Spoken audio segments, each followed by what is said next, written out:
Hello, welcome to online platform of MKGen classes. I am Dheeraj Sitlani, educator of economics. आज हम discuss करेंगे कि board level पे economics की तैयारी कैसे करनी, किस चीज़ को ज़्यादा फोकस देना है, कैसे पढ़ाई करनी है, किस तरीके से अच्छे मार्क अपन स्कोर कर सके। तो उसके लिए पहले सब्जेक्ट को समझना पड़ेगा।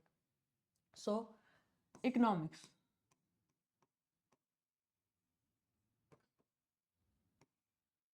दो पार्ट में डिवाइडेड है आपके, macro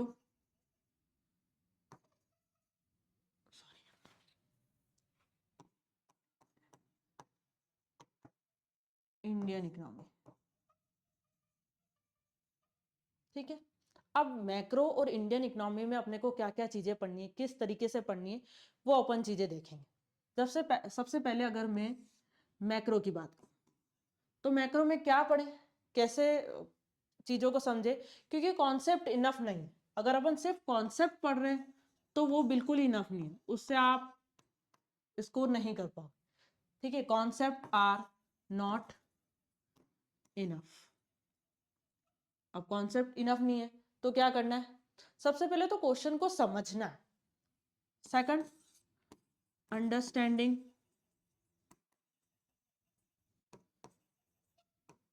the way of question,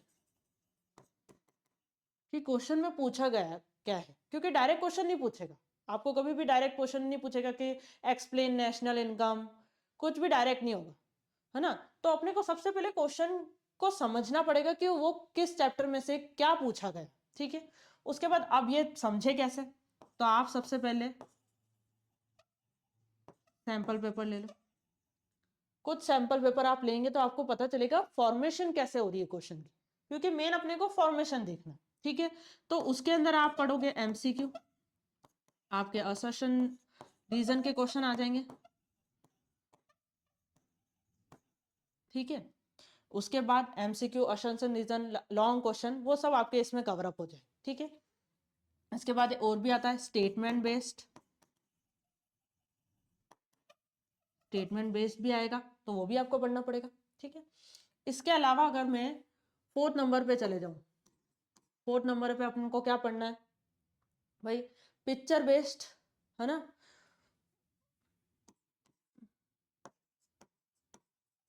sorry, practical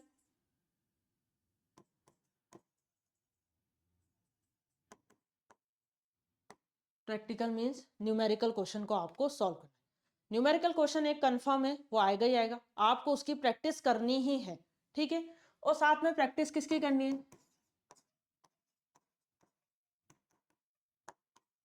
curve बनाने की, क्योंकि ये इंपॉर्टेंट है। आपको अगर आपने मैक्रो पढ़ रहे हो तो उसमें कर्व बनाना आपको आना चाहिए। ठीक है, तो कर्व की प्रैक्टिस करना इंपॉर्टेंट है। न्यूमेरिकल क्वेश्चन कंफर्म एक क्वेश्चन आएगा ही, हो सकता है एक छोटे में आ जाए, एक लॉन्ग में आ जाए। ठीक है, तो उसको आपको करना इंपॉर्टेंट है प्रैक्टिस।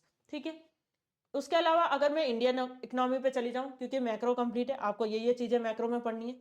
इंडियन इकोनॉमी की बात करूं तो इंडियन इकोनॉमी दिखने में बहुत ईजी लगती, लेकिन उसको भी समझना पड़ता है। इसमें सबसे पहले क्या आता है, केस बेस्ड स्टडीज। ठीक है, केस बेस्ड स्टडीज वाले क्वेश्चन पढ़ने पड़ेंगे, क्योंकि उसी टाइप के क्वेश्चन आते हैं। ठीक है, नेक्स्ट आपको याद रखनी है important dates, compulsory important dates, क्योंकि लगता है इंडियन इकोनॉमी आसान है, लेकिन वो डेट्स ही हमको कंफ्यूजन कर देती है, क्योंकि कभी कभी एमसीक्यू में डेट्स पूछी जाती है तो वो अपने को समझ नहीं आती। ठीक है, तो इंपॉर्टेंट डेट्स हो गई। नेक्स्ट थर्ड नंबर पे पिक्चर बेस्ड क्वेश्चन आ जाते हैं। ठीक है, पिक्चर बेस्ड क्वेश्चन में आपको जैसे ग्लोबल वार्मिंग की पिक्चर दे देंगे, आपको एक्सप्लेन करने के लिए बोला होगा, है ना। Tertiary, secondary, primary, in sector से रिलेटेड कोई पिक्चर दे दी होगी, उसको आपको एक्सप्लेन करना होगा। और लास्ट है वे ऑफ प्रेजेंटेशन। ठीक है, इस पे ऊपर फोकस रखना जरूरी, क्योंकि आपका प्रेजेंटेशन सही होना चाहिए। इकोनॉमिक्स पढ़ते समय ये ध्यान रखना आपको क्वेश्चन को करना कैसे आता है। अगर आप पार्ट ए ले रहे हो तो आप सारे क्वेश्चन पार्ट ए के कंप्लीट करो, फिर आप पार्ट बी पे जाओ, क्योंकि अगर आपने आगे पीछे कर दिया तो वो एग्जामिनर को काफी डिस्टर्ब कर देगा।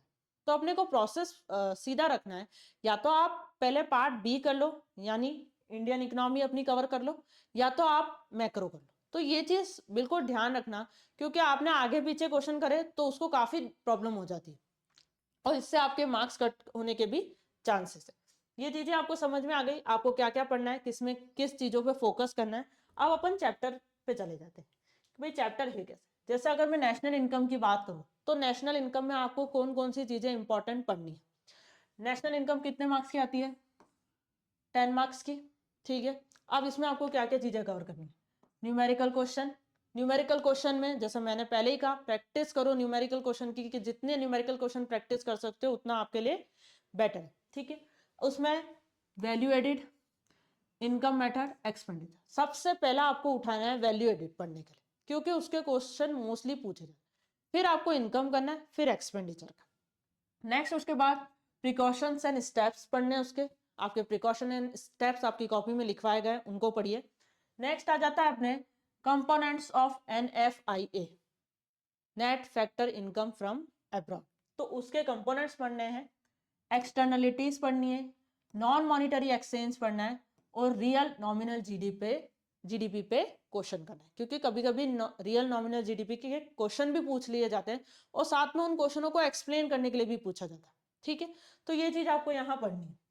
ये यहाँ से यहाँ तक आपको समझ में आ गया होगा। इन चीजों पे ज्यादा फोकस करना है, अगर आप पढ़ने बैठ रहे हैं तो इन चीजों को फोकस करते हुए पढ़िए। ठीक है, नेक्स्ट में चली जाती हूँ money and banking. Money and banking अपनी कितने नंबर की है? 6 नंबर। 6 नंबर के क्वेश्चन कवर करते हैं इसमें।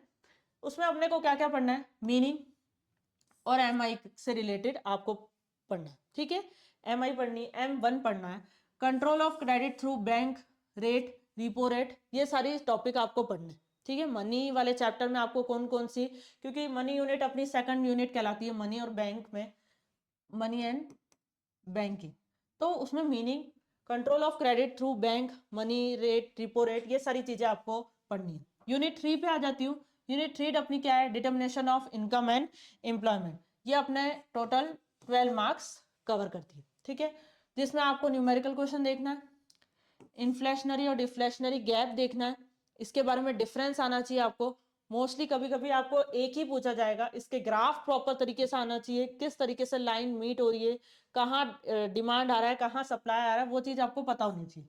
एम्प्लॉयमेंट गैप कहाँ शो करना है, तो वो चीज आपको फोकस करनी पड़ेगी इन्फ्लेशनरी और डिफ्लेशनरी गैप के अंदर।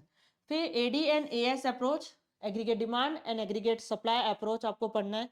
उसका ग्राफ प्रॉपरली आपको आना चाहिए बनाना, कर्व प्रॉपर तरीके से आने चाहिए आपको बनाने के लिए।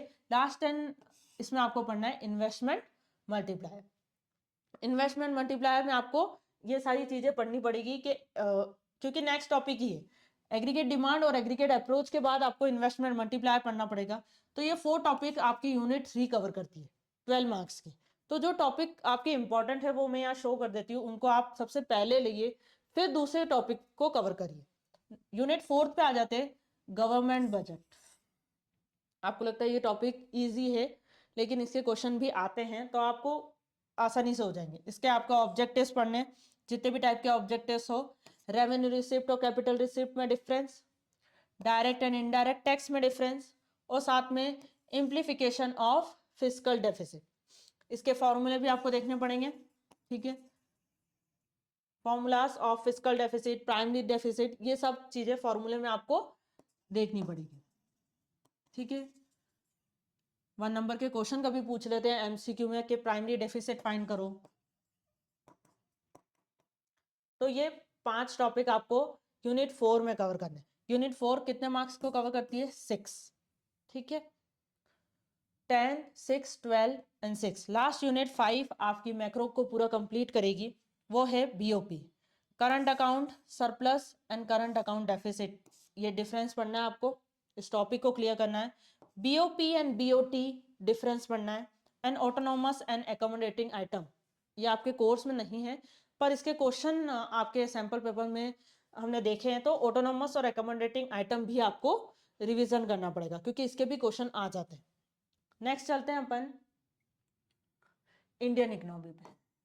इंडियन इकोनॉमी में सबसे पहला चैप्टर है लगती बहुत इजी है, लेकिन थोड़ा सा इस पर भी फोकस रखना पड़ेगा, डेट्स को ध्यान रखनी पड़ेगी, क्योंकि बिना डेट्स के क्वेश्चन पॉसिबल नहीं हो पाते। Unit 6 development of experience 1947 1990 and economic reform since 1991। उसके अंदर आपको क्या क्या चीजें पढ़नी है? डेमोग्राफिक प्रोफाइल, ठीक है, agriculture features, goals of planning, agriculture reforms, land ceiling वो पढ़ना है, ट्रेड स्ट्रेटेजी, लिबरलाइजेशन रिफॉर्म्स, और ये सारी चीजें।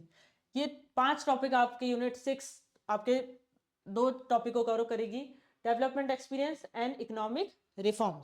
ये टोटल 12 मार्क्स कवर करती है, 12 मार्क्स की होती है ये। यूनिट 7 पे चले जाते हैं, current challenges facing Indian economy. ये काफी इंटरेस्टिंग चैप्टर है, तो इसमें आपको बहुत सारी चीजें याद भी होगी। Human capital and human development में difference, rural marketing, organic farming या सस्टेनेबल डेवलपमेंट की बात करूँ तो वो इस टॉपिक्स में कवर हो जाएगा। इनफॉर्मलाइजेशन, जॉबलेस ग्रोथ, ये दोनों टॉपिक, और ग्लोबल वार्मिंग में एब्जॉर्प्टिव और कैरिंग कैपेसिटी दोनों पढ़नी है, ठीक है। ये आपके यूनिट 7 को कवर करेंगे, जो आपके कितने मार्क्स कैरी करती है? टोटल 20। काफी इंटरेस्टिंग यूनिट है, आपके 20 मार्क्स कवर करेगी। Last unit 8 development experience of India, a comparison with neighbours. इसमें आपको human capital indicators, GLF, great leap forward, China policies and similarities between Indian, Pakistan and China, ये आपके यूनिट 8 मार्क्स कवर करती है। अब आपको फोकस उन चीजों पे रखना है, जैसे आपको यूनिट 7 है वो आपको अच्छे से आती है, तो उनको पहले ले लीजिए। आप अपना शेड्यूल इस तरीके से तैयार कीजिए कि आपके इकोनॉमिक्स में जो चीज आपको आती है और जो वेट के हिसाब से देखिएगा। मैंने इंपॉर्टेंट टॉपिक आपको बता दिए किस तरीके से पढ़ना है, किसमें क्या क्या टॉपिक आपको रिवाइज करना है, पहले उनको कवर करके फिर आप दूसरे टॉपिक पे जाइए। So best of luck for your exam. Thank you.